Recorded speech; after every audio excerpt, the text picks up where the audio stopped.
নবীজির নাম শুনছে কিন্তু নবীজিকে দেখেনি, দেখতে আসছে। এই যে আল্লাহর হাবিব সাল্লাল্লাহু আলাইহি ওয়াসাল্লামকে দেখতে আসছে, রাসূল পাক সাল্লাল্লাহু আলাইহি ওয়াসাল্লামের নূরানী চেহারা মোবারক দেখা মাত্রই সে কালিমা পড়ে মুসলমান হয়ে গেছে।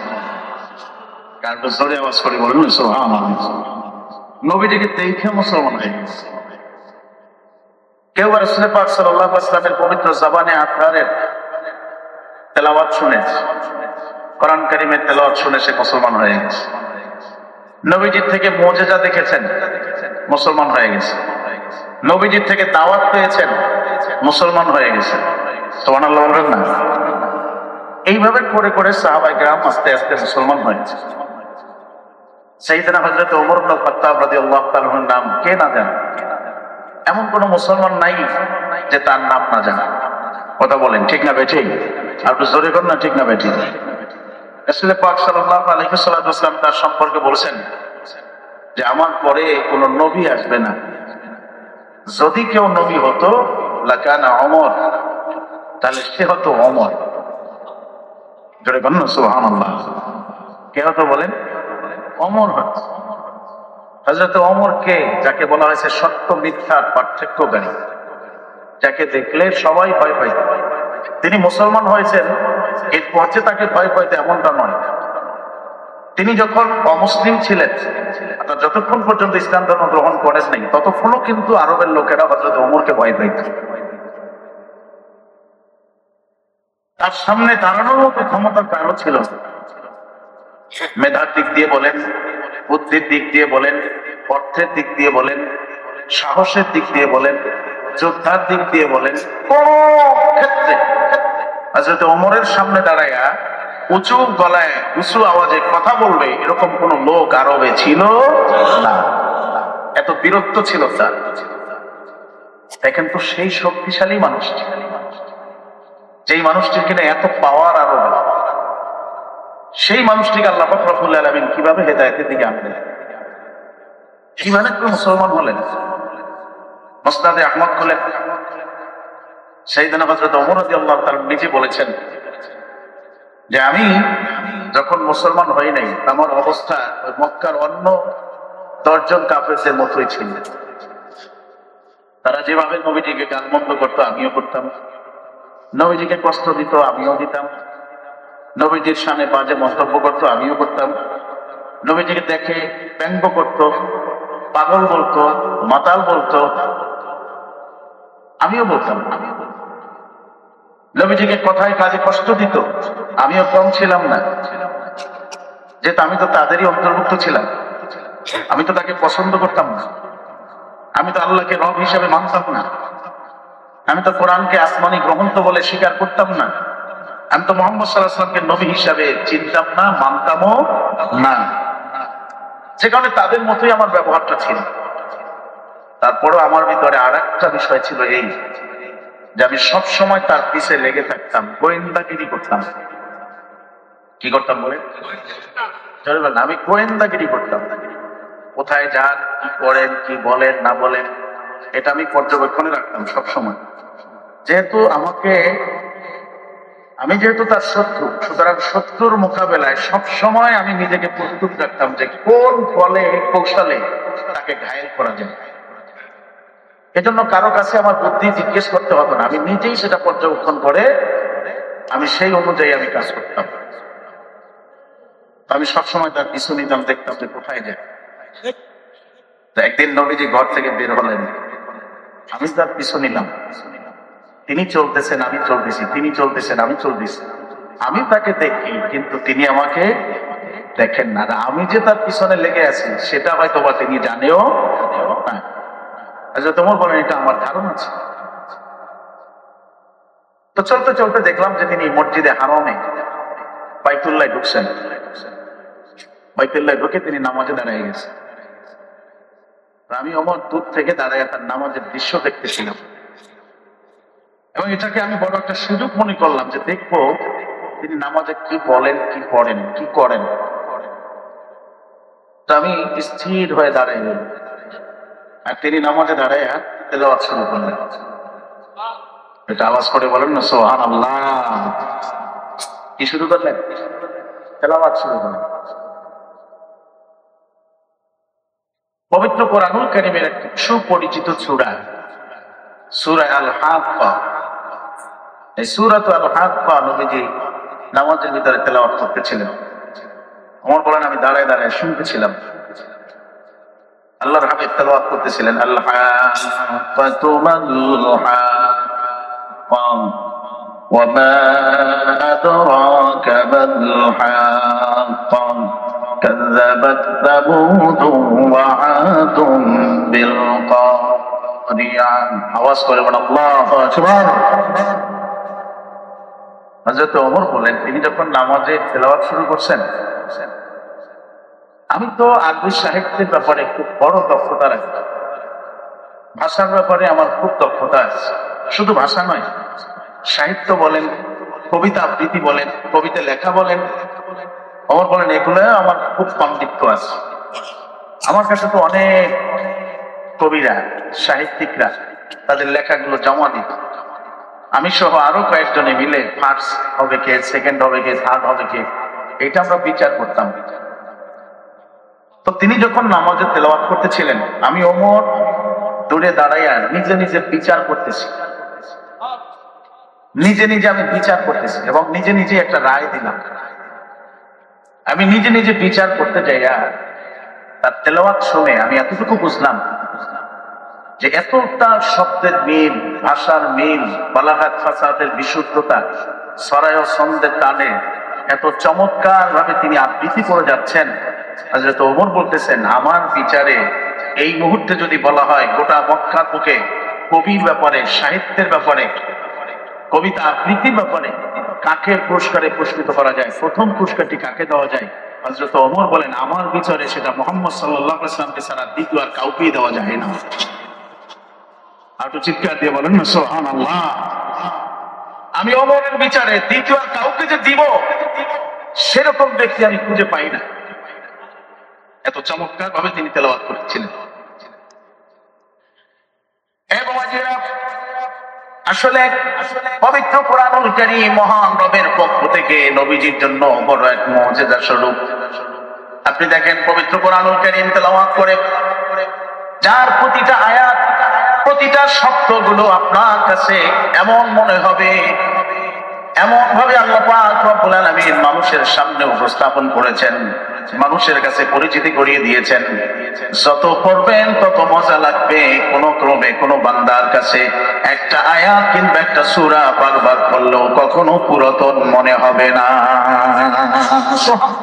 এটা পবিত্র কোরআনুল কারীমের বিশেষ এক মুজিজা। অন্য সকল ধর্মগ্রন্থ বলেন কিংবা অন্য সকল লেখকদের লেখনী বলেন, কবিতা বলেন, ছন্দ বলেন, গজল বলেন কিংবা প্রবন্ধ বলেন, বারবার তেলাওয়াত করার কারণে, বারবার পড়ার কারণে মানুষ বিরক্তি বোধ করে যে এক কথা বারবার শুনতে মনে চায় না। কিন্তু পবিত্র কোরআনুল কারীম যত পড়বে তত মজা দিয়েছে কে? আরো জোরে বলেন না, কে দিয়েছে?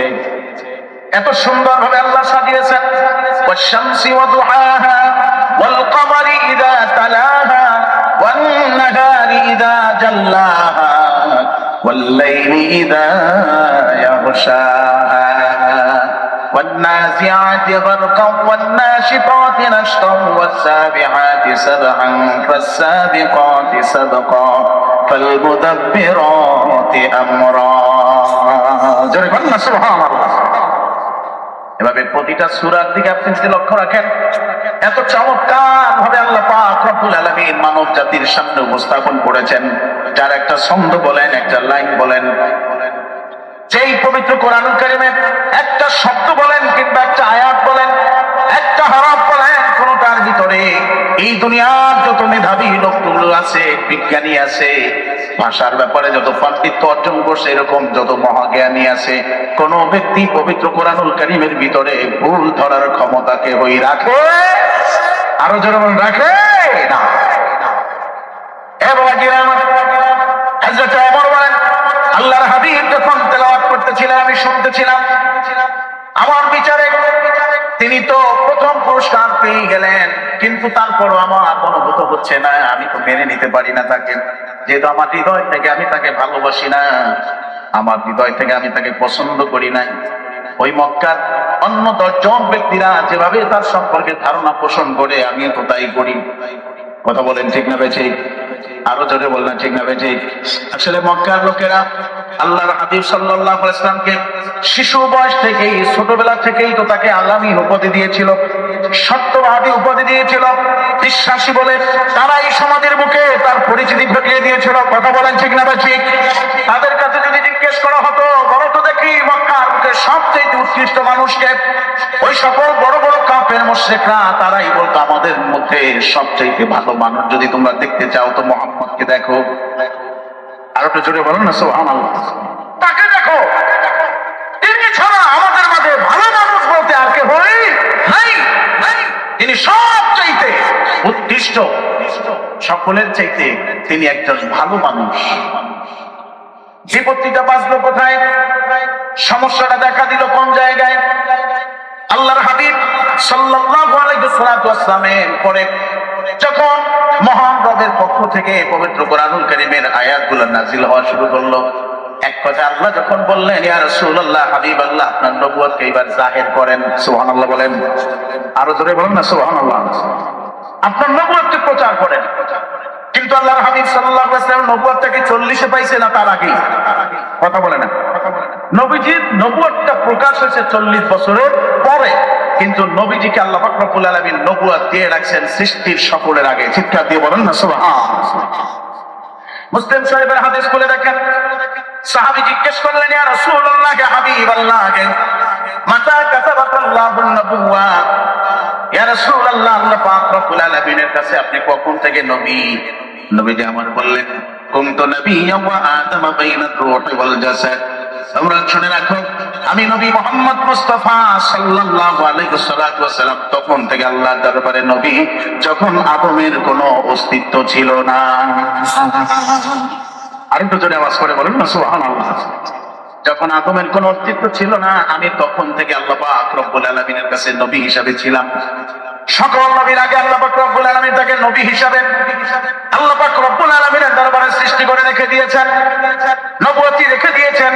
40 বছর বয়স যখন নবীজির হলো, তখন আল্লাহ পাক রব্বুল আলামিনের পক্ষ থেকে বলা হলো, ইয়া রাসূলুল্লাহ, আপনাকে যে নবুয়ত দেওয়া হয়েছে সেটা আপনি জাহির করেন, প্রচার করেন। সুবহানাল্লাহ বলেন। সেটা আপনি এবার প্রচার করেন। এতদিন গোপন ছিল, এখন মানুষের সামনে সেটা প্রচার করেন।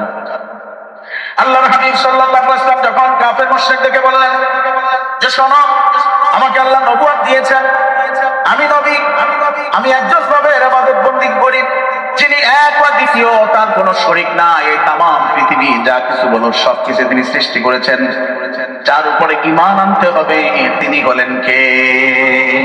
আল্লাহর হাবিব বলেন, লা ইলাহা ইল্লাল্লাহ মুহাম্মাদুর রাসূলুল্লাহ সাল্লাল্লাহু আলাইহি ওয়াসাল্লাম।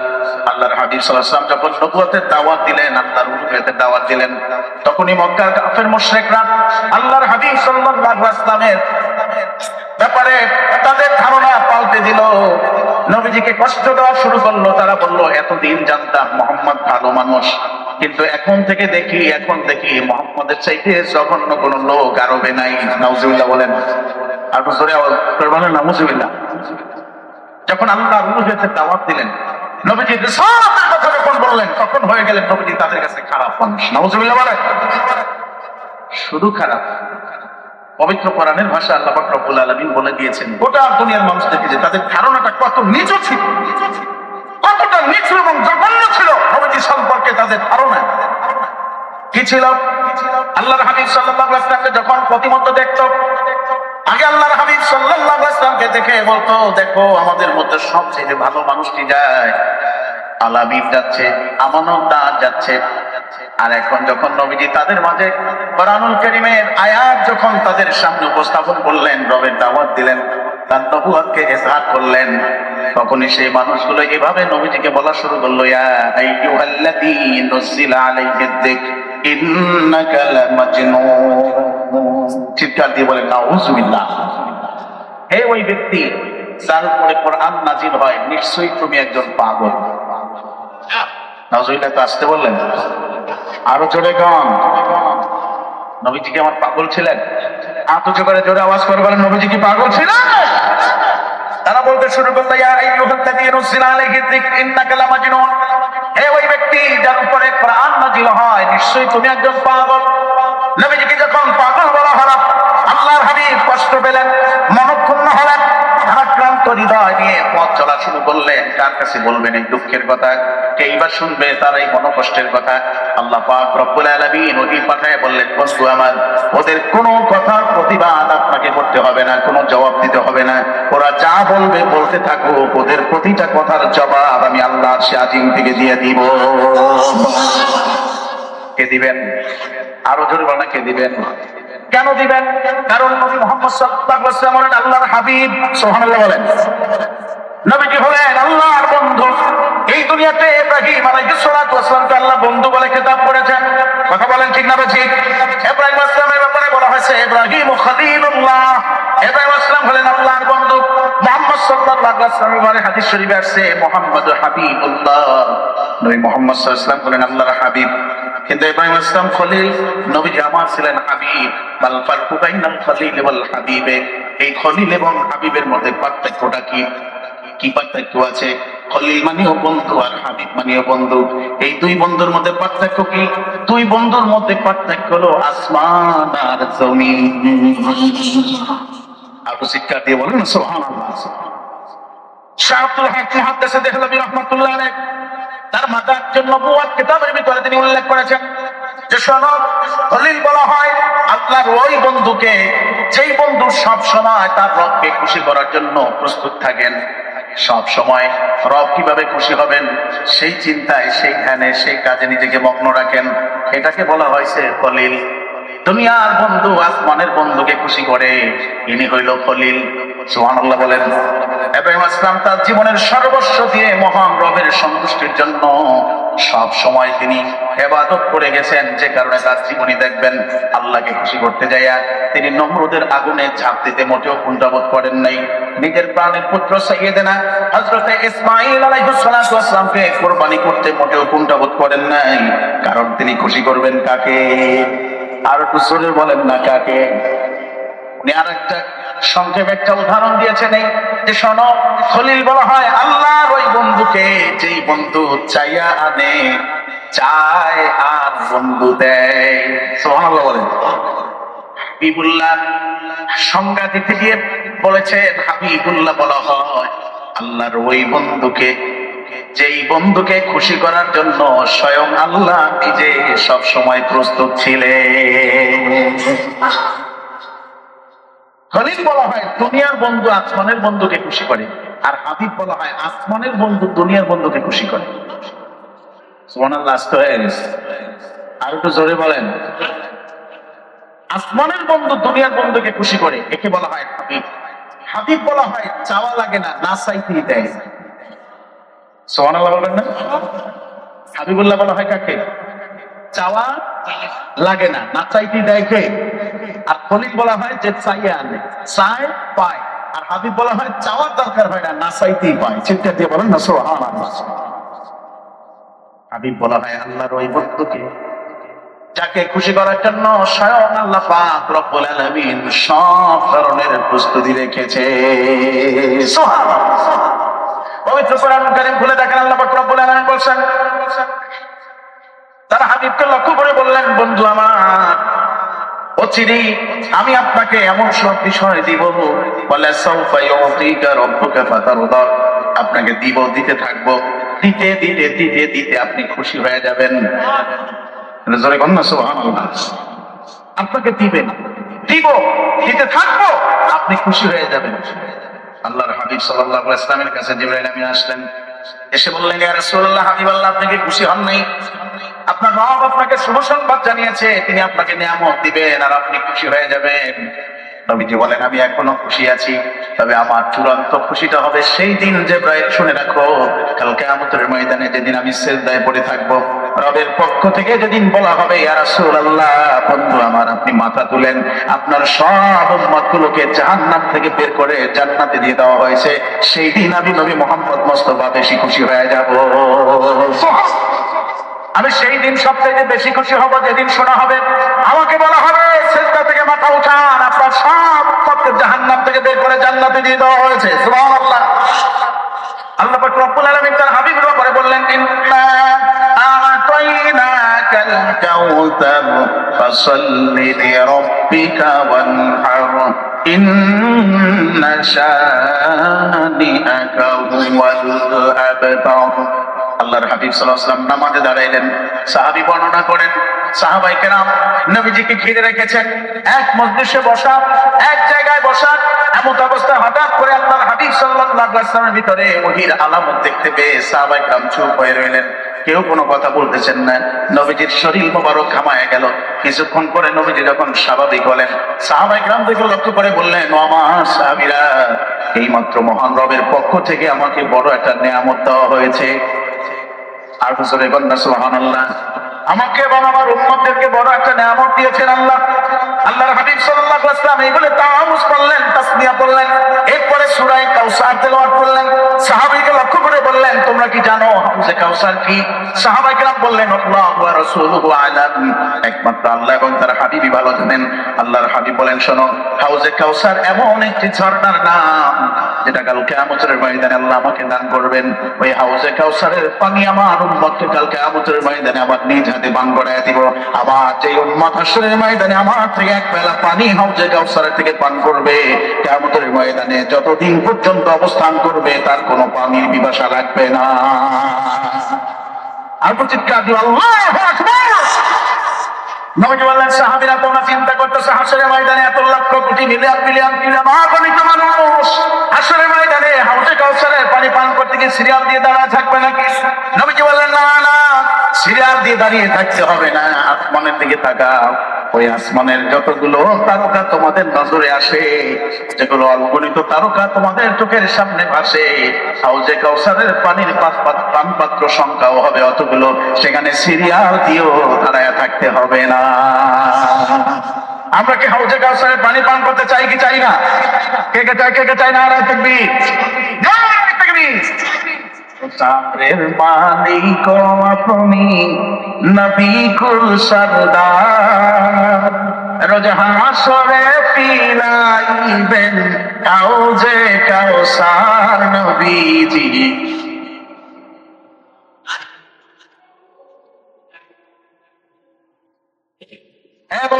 ভালো করে বুঝেন, আল্লাহ হাবিব সাল্লাল্লাহু আলাইহি ওয়াসাল্লামকে কত নিয়ামত আল্লাহ পাক রব্বুল আলামিন দিয়েছেন। আল্লাহ পাক রব্বুল আলামিন বলেছেন, আইয়াবাতাকা রাব্বুকা মাকামান মাহমুদা। আল্লাহু আকবার। আমাদের নবী কাল কিয়ামতের ময়দানে আপনাকে মাকামে মাহমুদ দেওয়া হবে। সুবহানাল্লাহ বলেন। কে দিবেন? এ ভাই জোরে বলেন, কে? রাজার হাতে কিয়ামতের ময়দানে মাকামে মাহমুদ দিবেন। মাকামে মাহমুদ হলো সর্বোচ্চ সম্মানের একটা সিংহাসন। মহান রবের পরে যে স্থানটাকে আল্লাহ পাক রব্বুল আলামিন নির্ধারণ করেছেন তার হাবিবের জন্য, সুবহানাল্লাহ বলেন, যাকে মাকামে মাহমুদ বলা হয়, ওটা রোজ হাশরের ময়দানে আল্লাহ পাক রব্বুল আলামিন তার হাবিবকে সেই আসনে বসাবেন, মহান সম্মানিত করবেন সেদিন। সুবহানাল্লাহ বলেন। আর একটু জোরে আওয়াজ করে বলেন না সুবহানাল্লাহ। সেই দিনের অবস্থাটা কিরকম হবে? আজ সেই ভিতরে আসছে কিয়ামত যখন সংঘটিত হবে, ইসরাফিল যখন দ্বিতীয়বার সিংহায় ফুৎকার দিবেন, প্রথমবার সিংহায় ফুৎকার দেওয়ার সাথে সাথে গোটা দুনিয়া যা আছে সবকিছু লন্ডভন্ড হয়ে যাবে, কিচ্ছু থাকবে না। ঘুমতিকা নিহারিকা গ্লাক্সি গুলো ছিটকে ছিটকে জমিনে পড়বে, সপ্ত আসমান চৌচির হয়ে যাবে, ফেটে ফেটে পড়তে থাকবে, পাহাড় গুলো তুলার মতো উঠতে থাকবে, দুনিয়ার মানুষ যা কিছু আছে সব কিছু তুলার মতো উঠতে থাকবে, সব ফানা হয়ে যাবে, কিচ্ছু থাকবে না। ইদা সুলসিলাতিল আরদু জিলজালাহা ওয়া আখরাজাতিল আরদু আসফালাহা ওয়া ক্বালাল ইনসানু মা লাহা ইয়াওমাইযিন তুহাদ্দিসু আখবারাহা বিআন্না রাব্বাকা আওহালাহা। কিচ্ছু থাকবে না, সব শেষ, কিছুই নাই, সব ফানা হয়ে যাবে, পানি হয়ে যাবে। তৃতীয় সিংহায় যখন ফুৎকার দেওয়া হবে, জমিন হয়ে যাবে, হাশরের ময়দান কায়েম হবে। আর সেই সময় আল্লাহ পাক রব্বুল আলামিন সর্বপ্রথম চারজন মহা সম্মানিত ফেরেশতাকে আল্লাহ জীবিত করবে। আর জোরে আওয়াজ করে বলেন না সুবহানাল্লাহ। কয়জন? চারজন মহা সম্মানিত ফেরেশতাকে আল্লাহ পাক রব্বুল আলামিন জীবিত করবেন। হযরত জিবরাইল, হযরত মিকাইল, হযরত ইসরাফিল, হযরত আজরাইল, চারজন মহা মহাসম্মানিত ফেরেশতা জীবিত হয়ে হাসরের ময়দানে একখানা তাদের দেখা হবে, সাক্ষাৎ হবে, মুসাফা হবে, মুআলাকা হবে, কিন্তু সকলের কপালে থাকবে চিন্তার ভাঁজ, সকলের চোখ দিয়ে পানি ঝরতে থাকবে, চিন্তায় পেরেশানিতে থাকবেন। তাদের মধ্যে সবচেয়ে বেশি পেরেশানি যিনি হবেন তিনি হলেন সাইয়েদনা হযরত রূহুল আমিন জিবরাইল আলাইহিস সালাতু ওয়াস সালাম। সুবহানাল্লাহ বলেন। তো তিনজন ফেরেশতা হযরত মিকাইল, ইসরাফিল, আজরাইল, তিন ফেরেশতা মহাসম্মানিত সকল ফেরেশতাদের সর্দার জিবরাইল আমিনকে বলবেন, ও ভাই আপনি তো সমস্ত ফেরেশতাদের সর্দার, তো আপনি আজকে এত পেরেশানিতে কেন, এত চিন্তা আপনি কেন করেন? আপনার কপালে এত চিন্তার ভাঁজ কিসের? আপনি যদি পেরেশানিতে থাকেন আপনার থাকে কোথায়? জিবরাইল আমিন তখন বলবেন, ও ভাই রে, আমি এমন বড় পেরেশানিতে আছি তোমরা যেটা বুঝবা না। কিছুক্ষণ পরই মহান রবের পক্ষ থেকে আমাকে বলা হবে, ও জিবরাইল দ্রুত চলে যাও, আমার বন্ধু আমার হাবিব মুহাম্মদ সাল্লাল্লাহু আলাইহি ওয়াসাল্লাম জান্নাতের টুকরা যেই রওজা মুবারকে শুয়ে আছে, দ্রুত আমার হাবিবকে রওজা মুবারক থেকে উঠায়া মাকামে মাহমুদে বসায়া দাও। আরো জোরে আওয়াজ করে বলেন না সুবহানাল্লাহ। তো জিবরাইল আমিন বলবেন, আমাকে বলা হবে আল্লাহর হাবিবকে রওজা মুবারক থেকে মাকামে মাহমুদে নিয়ে আসার জন্য। ফেরেশতারা বলবে, তো আপনি আনেন, এত চিন্তা কিসের? আপনি চলে যান, নিয়ে আসেন, নিয়ে আসবেন, এটি পেরেশানি কি আছে? জিবরাইল আমিন বলে, পেরেশানিটা ওখানে নয়, পেরেশানিটা এখানে। আমি জিবরাইল আমার জীবনে এক নয় দুই নয়, এক নয় দুই নয়, আমি নবীজির কাছে কত হাজার বার যে গিয়েছি ওহি নিয়ে, তার কোনো শেষ নাই। সুবহানাল্লাহ বলেন। আরো জোরে বলেন না সুবহানাল্লাহ। এমনকি নবীজি যখন দুনিয়া থেকে বিদায় গ্রহণ করেছেন, তার রওজা মুবারক আমি জিয়ারত করে আসছি। এত পরিচিত স্থানটি, এত সম্মানিত জায়গাটি, যেখানে আমি বারবার গিয়েছি ওহি নিয়ে, আমি তার সাথে কতবার যে মোলাকাত করেছি তার কোনো শেষ নাই। ও ভাই রে, কিন্তু আমার কি হলো? আমার স্মৃতি শক্তিরই বা কি হলো? আমার মেধারই বা কি হলো? কিংবা আমারই বা কি হলো? আমি জানি না। আমাকে যখন রব বলবেন আমাকে যেতেই হবে, কিন্তু আমি জিবরাইল আমি ভুলে গেছি নবী মুহাম্মদ সাল্লাল্লাহু আলাইহি ওয়াসাল্লামের রওজা মুবারকটা কোন জায়গায় আছে। আমার মনে নাই, আমার স্মরণ নাই, যেহেতু আমি খুব চিন্তায় আছি, পেরেশানিতে আছি, আল্লাহর হুকুম হলে তাকে তো সেই জায়গা থেকে নিয়ে আসতেই হবে। ফেরেশতারা বলবে, এক কাজ করেন, আপনি জমিনকে জিজ্ঞেস করেন, জমিনের কাছে প্রশ্ন করেন যে জমিন তুমি আমাকে একটু সহজ করে দাও, নবী মুহাম্মদ সাল্লাল্লাহু আলাইহি ওয়াসাল্লামের রওজা মুবারক কোথায় আছে? তোমার পেটেই তিনি রয়েছেন, আমার জন্য একটু সহজ করে দাও। জমিনের জবান আল্লাহ খুলে দিবেন, জমিন জবাব দিবেন, কদ্দাক্কানি আল্লাহু দাক্কান ফানাসিতুম। জমিন কেঁদে কেঁদে বলবেন, ও ভাই জিবরাইল আপনি আমাকে এমন একটা প্রশ্ন করছেন, এর জবাব আমি কি দিব আমি জানি না। যখন কিয়ামতের ময়দান প্রথম শুরু হলো, যখন ইসরাফিল আলাইহিস সালাতু ওয়াস সালাম ফুৎকার দিয়েছে, আমি জমিনকে এমন ভাবে ঝাঁকুনি দিয়েছে, এমন ভাবে লড়াইছে, আমি জমিন ভুলে গেছি আমার বুকে কোন জায়গায় আল্লাহর হাবিব রয়েছে। আমার মনে নাই তিনি কোথায় আছেন, আমারও জানা নাই। জিবরাইল আজকে এতটা পেরেশানি হয়ে পড়বেন, সঙ্গে সঙ্গে আল্লাহ পাক রব্বুল আলামিন আলকায়ে মাওলা তাজদারে মদিনা সুলতানে মদিনা রাহমাতুল লিল আলামিন নবী মুহাম্মদ রাসূলুল্লাহ সাল্লাল্লাহু আলাইহি ওয়াসাল্লাম যেই জায়গায় বিশ্রাম নিচ্ছেন, রওজা মুবারক, ওই রওজা মুবারক থেকে একটা নূর বের করে দিবেন, হাত্তা ইয়াসিরু ইলা আরশির রহমান। রওজা মুবারক থেকে নূর বের হয়ে আল্লাহর আরশ পর্যন্ত পৌঁছে যাবে।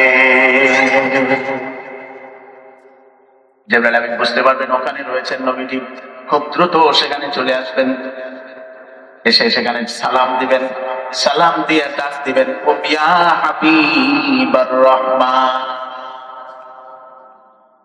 ও ইয়া হাবিবার রহমান, ও রহমানের বন্ধু আল্লাহর হাবিব, আপনি রওজা মুবারক থেকে উঠে আসেন। আল্লাহু আকবার বলেন। কে ডাক দিবেন? জিবরাইল। কে ডাক দিবেন? জিবরাইল আলাইহিস সালাম ডাক দিবেন, কুম ইয়া হাবিবার রহমান, ও রহমানের বন্ধু, ইয়া রাসূলুল্লাহ আপনি রওজা মুবারক থেকে উঠে আসেন। তো নবীজি উঠবেন, কিভাবে উঠবেন? হাদিসের বর্ণনায় আছে নবীজি হাসতে হাসতে উঠবেন না, আল্লাহর হাবিব সাল্লাল্লাহু আলাইহি ওয়াসাল্লাম যখন উঠবেন তখন আল্লাহর হাবিব কাঁদতে কাঁদতে উঠবেন। নবীজি উঠে দাঁড়াবেন, নবীজি কাঁদবেন, কাঁদবেন আর বলবেন ওয়াকুল, কাঁদবেন আর বলতে থাকবেন আইনা উম্মতি, আইনা উম্মতি। আল্লাহর হাবিব সাল্লাল্লাহু আলাইহি ওয়াসাল্লামের চোখ মোবারক থেকে নূরানি পানিগুলো চেহারা মোবারকে ঝরবে, আর আল্লাহর হাবিব চিৎকার দিয়ে ডাকতে থাকবেন আইনা উম্মতি, ও জিবরাইল আমার উম্মত কই। নবীজি এতটা পেরেশানি হয়ে যাবেন, এতটা নবীজিকে পেরেশানি দেখে জিবরাইল ভয় পেয়ে যাবেন। জিবরাইল তখন কসম করে বলবেন ওয়া ইজ্জাতিল্লাহি জালালি ইয়া রাসূলুল্লাহ, আল্লাহর কসম করে বলি সর্বপ্রথম আপনাকে রওজা মুবারক থেকে উঠানো হয়েছে। আপনার উম্মত এখন পর্যন্ত উঠে নাই নবী, সবাই মাটির নিচে, কাউকে জীবিত করা হয়নি, আপনি ভয় পেয়েন না। নবীজি আমার তখন বলবেন আমি তো ডানে তাকাই, বামে তাকাই, সামনে তাকাই, পিছনে তাকাই, হাসরের ময়দানটি সব ফাঁকা, সব ফাঁকা। ও জিবরাইল ওয়াসরাইলা শাফিরিল উম্মত, আমার উম্মত কি জাহান্নামের নিকটে পৌঁছে গেল নাকি? আমার উম্মত গুলো কই দেখতে পাচ্ছি না তো, আমার উম্মত কি জাহান্নামের কাছে চলে গেছে? জিবরাইল আমিন বলবেন না ইয়া রাসূলুল্লাহ, আপনি টেনশন করেন না, আপনাকে উঠানো হয়েছে মহান রবের পক্ষ থেকে ঘোষণা এসেছে, আপনাকে দুনিয়ায় থাকতে জানানো হয়েছিল আপনার জন্য আল্লাহ হাসরের ময়দানে সুমহান সুন্দর সুউচ্চ একটা প্রসাদ, সুউচ্চ একটা সিংহাসন, সুউচ্চ সম্মানের একটা জায়গা মাকামে মাহমুদ আল্লাহ দিবেন। আজকে সেই মাকামে মাহমুদ পুরস্কৃত করার সময় সবাইকে উঠানোর আগেই আল্লাহ আপনাকে সেখানে বসায় রাখবেন, সবাই উঠে আপনাকে সেই জায়গায় বসা দেখতে পাবে। চলে আমার সাথে নবীজি চলতে থাকবেন, জিবরাইল আমিনের সাথে চলতে চলতে চলতে চলতে চলতে চলতে মাকামে মাহমুদের কাছে যাবেন। সুন্দর সিংহাসন, আল্লাহর হাবিব মাকামে মাহমুদের পাশে যেয়ে দাঁড়াবেন। জিবরাইল আমিন বলবেন ইয়া রাসূলুল্লাহ আপনি বসেন, নবীজি বলবেন না আমি বসবো না, আবার বলবেন বসেন, নবীজি আবার অনিয়া পোষ করবেন। জিবরাইল আমিন বলবেন আপনি যদি না বসেন এই জায়গাটা ফাঁকা থাকবে, কারণ এই জায়গাটা বসার মতো অন্য কোন ব্যক্তি হাসরের ময়দানে নাই, এটা আপনার জন্য, আপনি বসেন, বসেন এই জায়গাটায়। আল্লাহর হাবিব সাল্লাল্লাহু আলাইহি ওয়াসাল্লাম জিবরাইলের দিকে ঘুরে নবীজি চোখের পানি ছেড়ে ছেড়ে বলতে থাকবেন ও ভাই জিবরাইল, এই হাসরের ময়দানে কঠিন সময় আমারে যদি মাকামে মাহমুদে বসায় রাখো, আমার গুনাহগার উম্মতের খোঁজ খবর হাসরের ময়দানে কে নিবে? আমার উম্মতদেরকে দেখবে, সঙ্গে সঙ্গে মহান রবের পক্ষ থেকে আওয়াজ আসবে বন্ধু আপনি চিন্তা করেন না, ওইটা হলো আপনার ওকালতের আসন। সুবহানাল্লাহ বলেন, ওইটা আপনার ওকালতের আসন, আর ঠিক তার পাশেই আমার কাজীর আসন। আমি ওই জায়গায় বসে বিচার করব, আর আপনি এখানে বসে সুপারিশ করবেন, ওকালাতি করবেন। আর জোরে বলেন না সুবহানাল্লাহ। আপনি এখানে বসে বসে সুপারিশ করবেন, আমি ওখানে বসে বসে বিচার করব। ইয়া রাসূলুল্লাহ, হাবিব আমার শুনে রাখেন, আপনার কোন উম্মত যদি কবিরা গুনাহ করে, আপনার সেই উম্মতের ব্যাপারেও যদি আপনি সুপারিশ করেন, আপনি যার ব্যাপারে সুপারিশ করবেন আমি হাসরের ময়দানে আপনার সেই উম্মতকে জান্নাতে পাঠায়া দিব। আরো জোরে কন্যা সুবহানাল্লাহ। আল্লাহ যেদিন হবেন ও কাজী, ওকিল হবেন মোর নবীজি, যাররা যাররা নেকি বদি, যাররা যাররা নেকি বদি সব হবে গুনাহ, বেহুশ হবেন দয়াল নবী দেখিয়া বিচার। আমার উম্মত গুনাহগার খোদা কেমনে হবে পার? জোরে বলেন না সুবহানাল্লাহ। আমরা কি নবীজির সুপারিশ চাই কি চাই না? কে কে চাই, কে কে চাই হাত তুলে দেখান না। নারায়ে তাকবীর। এবার আমার ভালো করে বুঝেন, নবীজিকে আল্লাহ মাকামে মাহমুদ দান করবেন জমিনে ওয়াদা করেছেন কে? আর একটু জোরে বলেন না কে? আল্লাহ বলেন আলাম নাশরাহ লাকা সাদরা, আপনার পক্ষকে আমি প্রশস্ত করে দিয়েছি। কতটুকু প্রশস্ত করেছেন, কি করেছেন? হাদিসে কুদসি খুলে দেখেন, বুখারী শরীফে বর্ণনা আসছে। হযরত আতা রাদিয়াল্লাহু তাআলার দীর্ঘ হাদিস, আল্লাহ পাক রব্বুল আলামিন বলেন আপনার কামালিয়াতের জন্য, আপনার মর্যাদা পূরণের জন্য, ওয়া উতিনা মিন কুল্লি শাই, আমার বন্ধুকে যা দেওয়ার আমি সবকিছু দিয়ে দিয়েছি। আর জোরে বলুন না সুবহানাল্লাহ। যা দরকার আমার বন্ধুর জন্য আমি সব দিয়েছেন কে? আততে করে জোরে নামাজ করবে না, দিছে কে? আল্লাহ যদি তার হাবিবকে দেয়, দুনিয়ার কোনো মানুষ কি ঠেকাতে পারবে?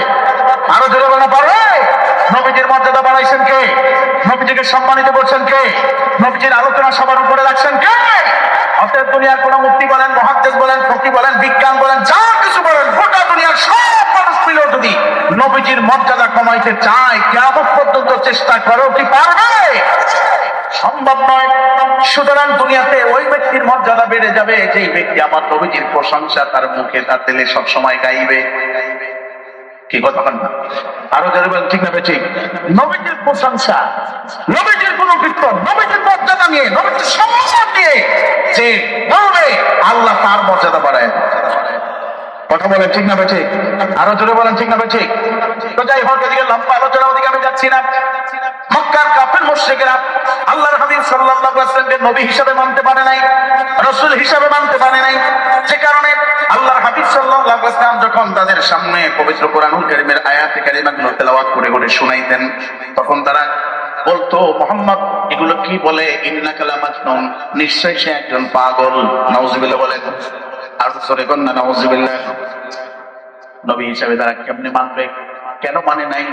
মানে নাই এই কারণে নবীজিকে তারা তাদের চোখের সামনে বড় হতে দেখছে। কথা বলেন ঠিক না বেঠিক? নবীজি কারো বা ভাতিজা ছিলেন, কারো বা প্রতিবেশী ছিলেন, কারো বা নাতি ছিলেন। ছোট্ট বয়স থেকে নবীজিকে বড় হতে দেখেছেন। বড় হতে হতে হতে হতে নবীজির উপরে যখন ওহী নাযিল হলো, তিনি যখন সেটা প্রচার করা শুরু করলেন, তারা বলল, দেখছো নি, আমাদের চোখের সামনেই তো বড় হয়েছে সে, হঠাৎ করে সে নবী দাবি করে ফেলেছে, সে পাগল হয়ে গেছে। আরো জোরে কর না নাউযুবিল্লাহ। আর একটু জোরে বলেন না নাউযুবিল্লাহ।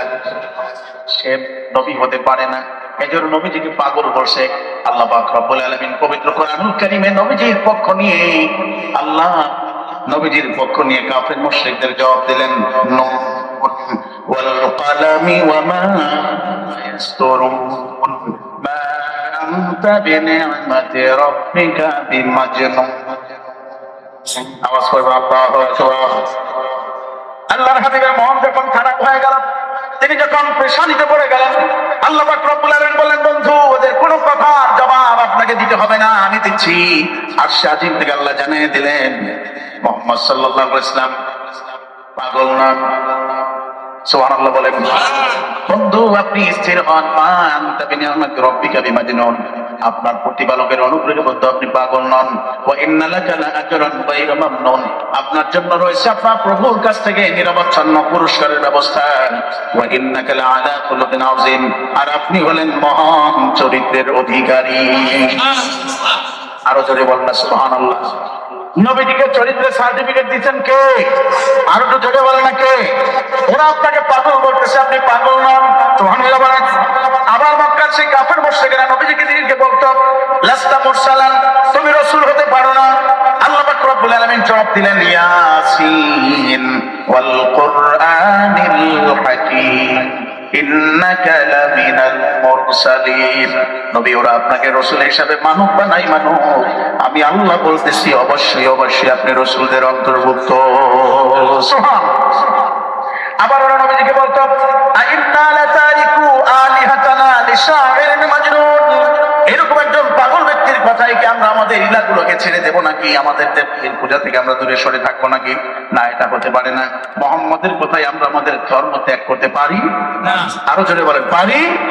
আমাদের লাখ মানাত উজ্জাত সহ 360টি মূর্তি রয়েছে, এদের ইবাদত থেকে আমরা দূরে থাকতে পারি না। অগ্নি পূজা থেকে আমরা দূরে থাকতে পারি না। সূর্য পূজা থেকে আমরা দূরে থাকতে পারি না। চন্দ্র পূজা থেকে আমরা দূরে থাকতে পারি না। মুহাম্মদকে তাকে আমরা পাগল হিসেবে চিনি, সে তো পাগল হয়ে গেছে, তার কথাই আমরা আমাদের ধর্ম ত্যাগ করতে পারি না। আমার আল্লাহ পাক রব্বুল আলামিন সঙ্গে সঙ্গে জানায় দিলেন, বাল জাআ বিল হক ওয়া সাদ্দাকাল মুরসালিন। না না, আমার বন্ধু পাগল নন, বরঞ্চ তিনি সত্য সহকারে এই দুনিয়াতে আগমন করেছে। আরো জোরে কন্যা সুবহানাল্লাহ। তোমরা আমার নবীকে বলছো কবি, আমার বন্ধুকে আমি কবিতা শিখাই নাই। কবিতা বলাটা আমার বন্ধুর সম্মান নয়। আল্লাহু আকবার বলেন। আবার আল্লাহর হাবিব সাল্লাল্লাহু আলাইহি ওয়াসাল্লাম তাদেরকে যখন সেই অতীতের ইতিহাসগুলো তুলে ধরতেন, নমরুদের কথা বলতেন, যেই নমরুদ নিজেকে খোদাই দাবি করেছিল, আল্লাহ পাক রব্বুল আলামিন ল্যাংড়া মশা দিয়ে তাকে দুনিয়া থেকে বিদায় করে দিয়েছে। কথা বলেন না কেন? আরো জোরে বলেন না ঠিক না বেঠিক? আরো জোরে বলেন ঠিক না বেঠিক? তাদের কাহিনী শোনাইতেন, তখন তারা নবীজিকে ইতিহাস ঐতিহাসিক বলতো। ফেরাউনের কথা যখন বলতেন, তখন বলতো দেখছো নি, এই যে ইতিহাস গুলো বলতেছে এগুলো তো আমাদের পূর্বপুরুষদের ইতিহাস। কারুনের কথা যখন বলতেন, যে কারুনকে ধন সম্পদ সহ জমিনে থাবাইয়া দিয়েছেন কে? আরো জোরে বল না কে? আরো জোরে বল না কে? আল্লাহ পাক বলেন কারণকে ধন সম্পদ সহ থাবাইয়া দিয়েছে। কথা বলেন ঠিক না ঠিক? আল্লাহর হাবিব সাল্লাল্লাহু আলাইহি ওয়াসাল্লাম তাদেরকে যখন এই কথাগুলো বলতেন, তারা বলছে মুহাম্মদ একজন ঐতিহাসিক, সেই ইতিহাস শাস্ত্র আমাদেরকে শোনাচ্ছে। এগুলো তো পূর্বপুরুষদের ইতিহাস, এরকম ইতিহাস আমরাও বলতে পারি। আল্লাহ পাক রব্বুল আলামিন তার বন্ধুকে বললেন, বন্ধু আপনাকে চ্যালেঞ্জ দেন। ওরা যেহেতু বলছে পবিত্র কোরআন কারীম একটা ইতিহাস শাস্ত্র, যদি ইতিহাস শাস্ত্রই হয়ে থাকে তাহলে এইরকম একটা ইতিহাস শাস্ত্র তারা লিখে দেখায়। আপনি বলুন, কুল্লাইন জিতামাতিল ইনসু ওয়াল জিন্নু আলা আইয়াতু বিমিসলি হাযাল কুরআন। যদি ক্ষমতা থাকে গোটা দুনিয়ার সকল মানুষ, সকল জিনদের মধ্য থেকে যত বড় বুদ্ধিজীবী জ্ঞানী যা আছে সব একত্রিত করে পবিত্র কোরআনুল কারীমের মতো এরকম একটা কিতাব তারা লিখে দেখায়। আল্লাহ তার হাবিবকে অভয় বাণী দিয়ে বললেন, লা ইয়াতুনা বিমিসলিহি, কোশ্চিন কালো পবিত্র কোরআনুল কারীমের মতো এরকম একটা কিতাব লিখে দেখানোর ক্ষমতা তাদের নাই। ছিল কি? জোরে বলে না, ছিল? আছে? এরকম ক্ষমতাবান বুদ্ধিমান ব্যক্তি কেউ কি আসবে পবিত্র কোরআনুল কারীমের মতো এরকম একটা স্বচ্ছ গ্রন্থ লিখে দেখানোর মতো ক্ষমতা কারো? আরো জোরে বলেন কারো? নাই। শুধু নাই তো নাই, পবিত্র কোরআনুল কারীমকে এই দুনিয়া থেকে বিদায় দেওয়ার করার ক্ষমতা কারো কি আছে? শেষ করে দিতে পারবে? পারবে না। কারণ এর মূল কবি হইল কার কাছে? বাল হুয়া কুরআনুম মাজিদ ফি লাওহিম মাহফুজ। কোরআন কারীম কার কাছে? এ ভাই জোরে বল না, কার কাছে? সুতরাং এই কোরআনকে দুনিয়া থেকে ডিলিট করার মতো ক্ষমতা কারো নাই। এটা আল্লাহর কাছে গচ্ছিত। কথা বলেন ঠিক না ঠিক? এ বাজিরা আমার কাফের মুশরিকরা এই চ্যালেঞ্জ গ্রহণ করে নাই, কিন্তু মক্কার সেই কাফের মুশরিকরা কতটা জঘন্যভাবে আমার নবীজিকে উপস্থাপন করেছে। তারা আবার বলতো, মুহাম্মদ নবী হয় কেমনে? নাউজুবিল্লাহ বলেন না? মালি হাযা রাসূল ইয়াকুলু তাআমা ওয়া ইয়ামশু ফিল আসওয়াক। আরে নবী ব্যঙ্গ করে বলতো, এবার নবী হয় কেমনে? খাওয়া দাওয়া করে, হাট বাজারে যায়, বিবাহ শাদী করে, এবার নবী হয় কেমনে? মানে তাদের ধারণা ছিল নবী তো সে হবে, ঘোষণা হবে তোমাদের মাঝে নবী আসতেছেন, এক মাঠে জড়ো হও, আমরা একটা মাঠে সকলে সমবেত হব, আসমান থেকে উড়ে উড়ে তিনি পড়বেন, ডানে বামে সহিফাগুলো পড়তে থাকবে, উনি মঞ্চে উঠে তেলাওয়াত করে শোনায়া দিয়ে যাবেন, তোমরা এইভাবে চলো, এইভাবে চলো না, এই পথ ধরো, এই পথে ধরো না। উনি সিনা নবী হবে। নবী দেখতেছি আমাদের মধ্য থেকে, এবার নবী হয় কেমন? মালি হাযা রাসূল, আরে এই রাসূলের কি হলো? ইয়াকুলু তাআমা ওয়া ইয়ামশি ফিল আসওয়াক, খাওয়া দাওয়া করে হাট বাজারেও যায়। এটা ছিল মক্কার কাফেরদের একটা কথা, ধারণা। নাউজুবিল্লাহ বলেন, আর জোরে কেন নাউজুবিল্লাহ? এ আমার নবী হয় কেন? এবার যে আমার ভালো করে বুঝান, মক্কার কাফের মুশরিকরা তারা এইভাবে আল্লাহর হাবিব সাল্লাল্লাহু আলাইহি ওয়াসাল্লামকে ছোট করত। আমাদের মধ্যেও কিছু আলেম ওলামা আছে, তারা আমার নবীজির সম্মানকে খাটো করতে যায়, তারা এই কথাটাকে আরেকটু ঘুরাইয়া বলে। কথা বুঝেন নাই? আর তো জোরে বলেন ঠিক না বেঠিক? তারা কি বলে জানেন? তারা বলতে চায় এই কথা, নবী আপনি বলে দেন, কুল ইন্নামা আনা বাশারুম মিসলুকুম, আমি তোমাদের মতো একজন মানুষ, নাউজুবিল্লাহ আসতে বললেন, আর জোরে কম। বাবাজিরা, কথাটা অনেক শক্ত, ভালো করে বুঝেন। এখানে অনেক কিছু বোঝার বিষয় আছে, অনেক কিছু বোঝার বিষয় আছে এই জায়গাটাতে।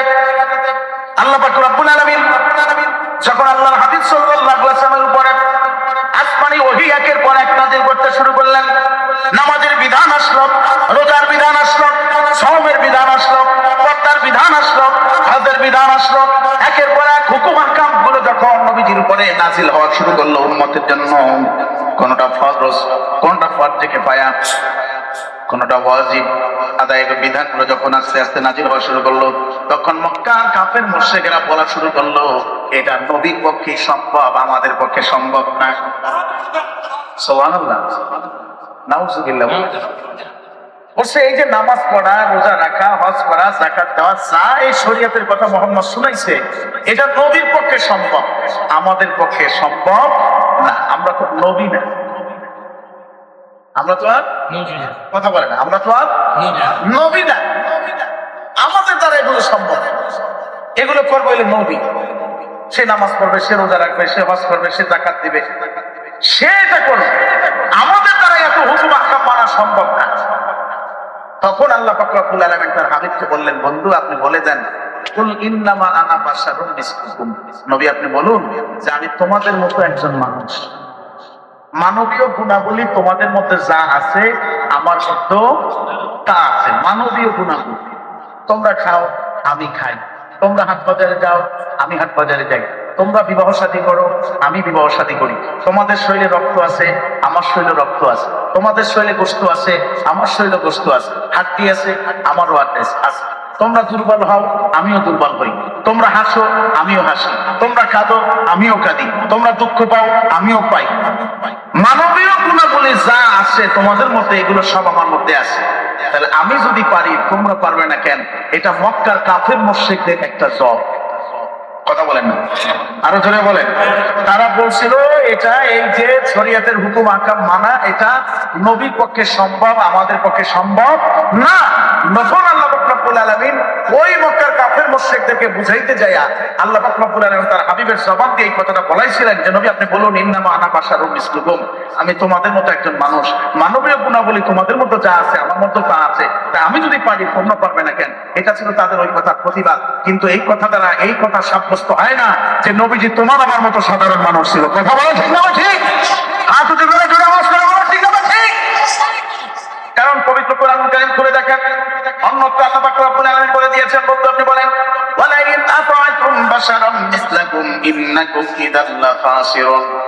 বন্ধু আপনি বলে দেন আপনার উম্মতদেরকে, তোমরা যদি তোমাদেরই মতো একজন মানুষের আনুগত্য করো, এটা যদি তোমাদের বিশ্বাস হয় যে আমি যাদের আনুগত্য করতেছি, আমরা যাদের আনুগত্য করছি তিনি আর আমরা এক, এই ধরনের বিশ্বাস যদি তোমাদের থাকে যে তোমাদের মর্যাদা তার মর্যাদা এক, তিনি এবং তোমরা সমান সমান, তাহলে অবশ্যই অবশ্যই তোমাদের ঈমান আমল সবকিছু হারায় ফেলবা।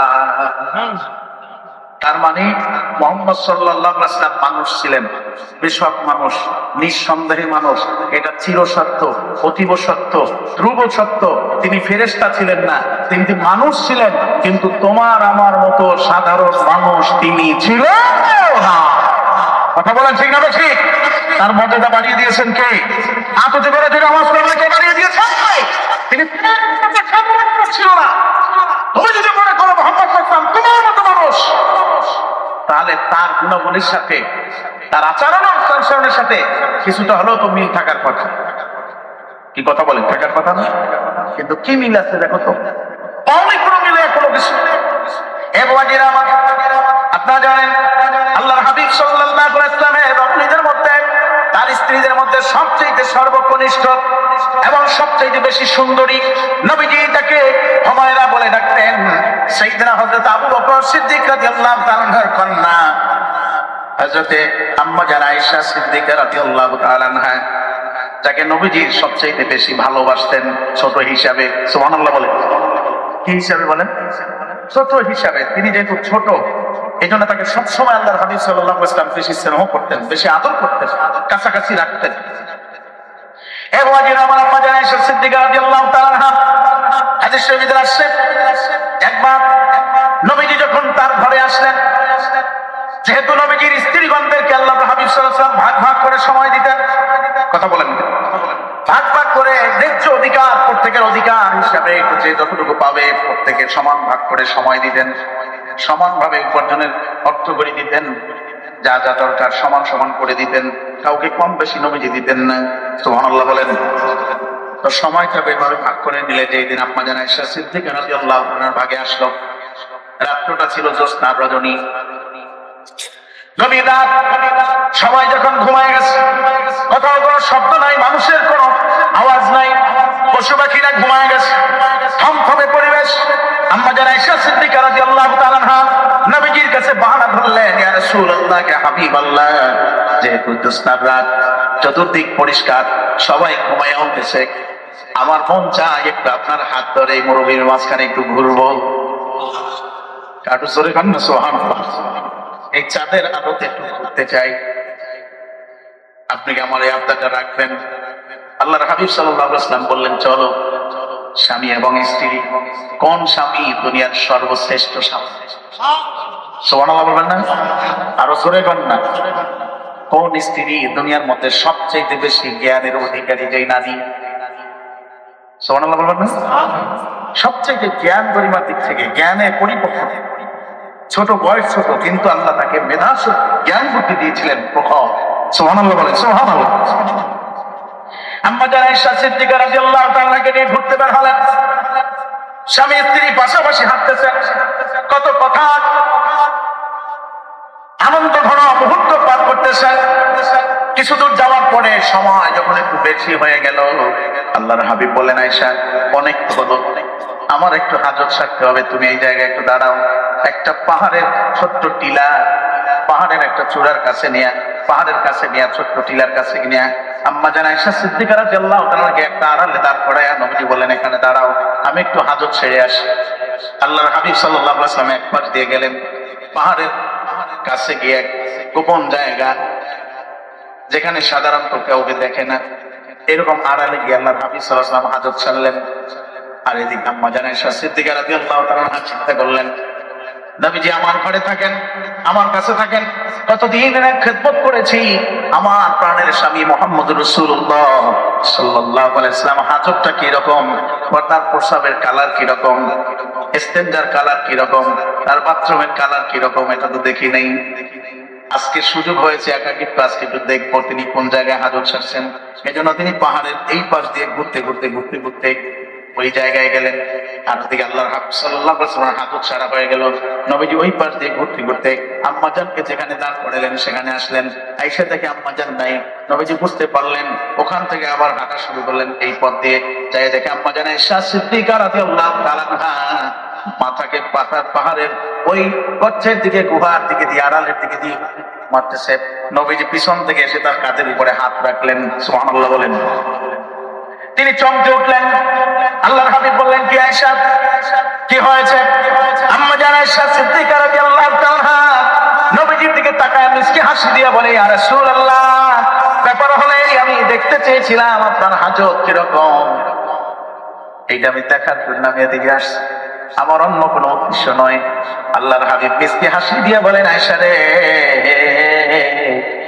দেখতে পাবে না, দেখতে পাবে না, কারণ নবীরা যখন দুনিয়ার বুকে জমিনের উপরে তাদের হাজত ছাড়ে, পড়ার সঙ্গে সঙ্গে জমিন বরকতান তাদের পেটের ভিতরে দিয়ে নেয়।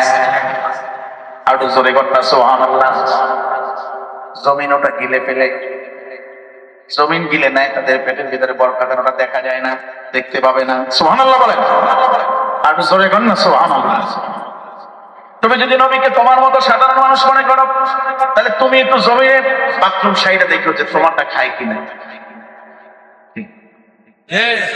দুই একদিন জীবনের সবসময় না হলে দুই একদিন তো এরকম না হইছে, এই কথা বল, আরো জোরে গান হইছে তাই নাই। আল্লাহর হাবিব সাল্লাল্লাহু আলাইহি ওয়াসাল্লামের একজন খাদেম ছিলেন, উম্মে আইমান, নাম কি সবাই বল না? এনার কাজ ছিল তার হাবিব রাত্রিবেলা ঘুমাতে গেলে বিছানা ঝাড়ু দিয়ে দিতেন, ঘর পরিষ্কার করতেন, নবীজির কাপড়গুলো সুন্দর মতো ধুয়ে পরিষ্কার করতেন, সাফ করে দিতেন। নবীজির খাদেম উম্মে আইমান একদিন রাত্রিবেলা আল্লাহর হাবিব সাল্লাল্লাহু আলাইহি ওয়াসাল্লাম যেই ঘরে ছিলেন আসবাবপত্র সবকিছু ঠিকঠাক করে দিয়ে উনি চলে গেলেন। ভোরবেলা নবীজি উম্মে আইমানকে ডাকলেন, ও আইমান রে, আমার খাটের নিচে যা আছে এটা পরিষ্কার করো। মানে যেখানে নবীজি হাজত সারছেন, ইস্তেঞ্জা সারছেন, ওই পেলার ভিতরে রাখা ছিল। উম্মে আইমান বরাবরের মতো খোঁজা শুরু করলো। খাটের নিচে তাকায় দেখে পেলাটা শূন্য, খালি। নবীজিকে বললেন, ইয়া রাসূলুল্লাহ, পেলা তো খালি, পেলার ভিতরে কিছু নাই। পেলা তো খালি। আল্লাহর হাবিব বলেন, না, খালি থাকার তো কথা না, আছে তো, ছিল তো। মেহমান বলে, ইয়া রাসূলুল্লাহ, গভীর রাত, আমার ঘরে পানি ছিল না, গোটা ঘর তন্ন তন্ন করে খুঁজেছি, কোথাও পানি পাই নাই। আপনার ঘুমের যাতে ডিস্টার্ব না হয়, আমি খুব ধীরে সুস্থে সতর্কতার সাথে আপনার ঘরের ভিতরে আমি ঢুকেছি। আপনার ঘর আমি তন্ন তন্ন করে খুঁজেছি, কোথাও পানি পাইনি। না পাইয়া শেষ পর্যন্ত আমি খাটের নিচে তাকাইছি। খাটের নিচে তাকায় দেখি এক পেলা পানি। আমি ওইটা আমার নাকের কাছে নিয়েছি। এত সুঘেরা, আর পানিটা এত স্বচ্ছ ছিল, আমি আর দেরি করি নাই। বেলার এক পাশে চুমুক লাগাইয়া গোটা পানিটা এক টান দিয়ে আমি খেয়ে ফেলেছি। আর একটু জোরে কম। আল্লাহর হাবিব উম্মে আইমান বলে আর মিষ্টি মিষ্টি হাসে। উম্মে আইমান বলতেছে আর নবীজি হাসতেছেন। কথা বলা শেষ, নবীজি বললেন, তোমার নাকি পেটে ব্যথা ছিল? বলে, হ্যাঁ ইয়া রাসূলুল্লাহ, আমার নাকি পেটে ব্যথা ছিল, কিন্তু আল্লাহর কসম, যেই সময় আমি ওই পানিটা খাইছি সেই সময় থেকে নিয়ে এই পর্যন্ত আমার আর পেটে ব্যথা নাই। নবীজি বললেন, এখন তো নাই, যতদিন বেঁচে থাকবে কোনোদিন তোমার আর পেটে ব্যথা থাকবে না। আর তুমি যেটা খাইছো সেটা পানি ছিল না, সেটা ছিল আমার পেশাব।